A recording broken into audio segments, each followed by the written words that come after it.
The College of Winterhold in Skyrim is notoriously bad. It's a magical institution that, if you join, doesn't teach you any magic and makes you the Archmage in a matter of hours. Oblivion's Mages Guild was better, but similarly, it lacked the tenacity to make it really feel as if you were part of a magical institution. But in Morrowind, I think that Bethesda mostly got it right. So in this video, I'm going to be explaining why Morrowind's Mages Guild is the best in the series so far. Firstly, it's that it's realistic. In Oblivion and Skyrim, the Mages Guild and the College of Winterhold respectively don't feel like colleges of magic, or at least you don't feel like you're part of a magical college. In both, you're immediately launched into an epic quest where you're fighting to save the continent from an evil force. By comparison, in Morrowind, mixed in with all the exciting quests are mundane ones to do with magic. For instance, the first quest in Balmorra is to help a mage find 4 types of mushrooms for a potion. This might sound boring, and sometimes fulfilling quests like these do feel tedious, but the payoff is that the guild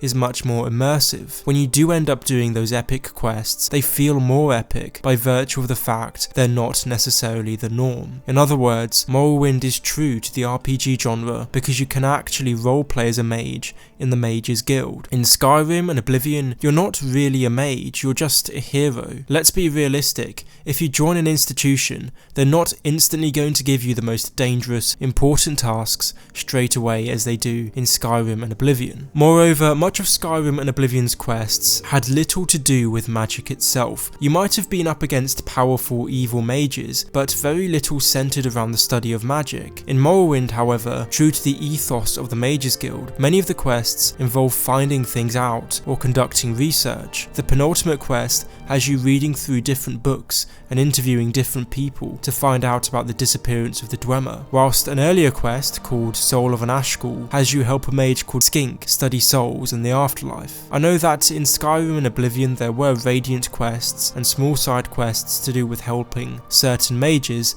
such as J'zargo in Skyrim, but in Morrowind it's on a much larger, more convincing scale. Talking of convincing, Morrowind's quests are also much darker. The Mages Guild isn't portrayed as an angelic, morally right institution in Morrowind. You're often asked to do questionable things that you might choose not to do at all. The best example is the final quest, where the Archmage asks you to kill all the leading Telvanni wizards, the Telvanni being the rival magical faction in Morrowind. This sort of political intrigue makes the Mages Guild feel much more believable. It's not an organisation that exists in isolation, but one that vies for influence like any other. The most remarkable thing about the Morrowind Mages Guild, however, is that the position of Archmage isn't handed to you on a silver plate, if at all. The decision to become Archmage in Morrowind is ultimately up to you, and it's not an easy position to get either. To become Archmage, you need to effectively ask for a promotion once you're a Master Wizard, and there are 2 different quests you can fulfill to do this. In one scenario, because the head of the Morrowind Guild is a bit of an idiot, Chancellor Akato of the Empire will have you give a letter to the head of the guild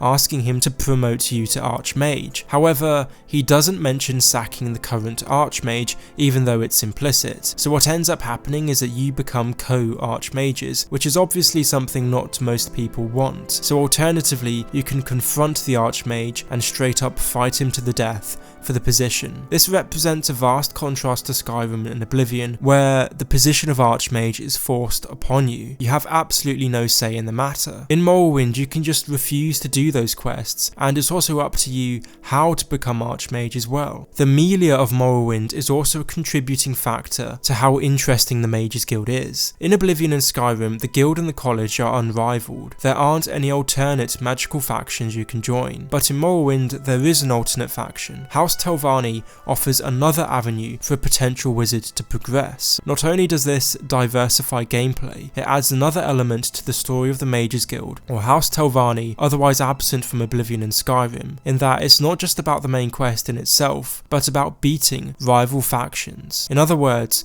Morrowind just feels more nuanced and complex. One thing absent from Morrowind's Mages Guild is a cohesive, epic questline where you're fighting to save the world. But Morrowind is better off for that. I don't want every quest I receive to be about being Tamriel's biggest hero. If I'm playing a role-playing game, I want some quests that I can enjoy but will give me respite from the main quest, where I gladly occupy the protagonist's central role. But of course, you might vehemently disagree with everything I've said. Maybe you like the big epic quests Oblivion and Skyrim have in abundance. Either way, let me know in the comments below what your thoughts are. Thank you for watching this video. I just want to make a really quick announcement before I finish. I'm starting university on Saturday, and due to a lack of time, I'm going to be reverting back to doing weekly videos. So the videos won't stop, there will just be less of them. Anyway, thanks again, and I'll see you in the next one.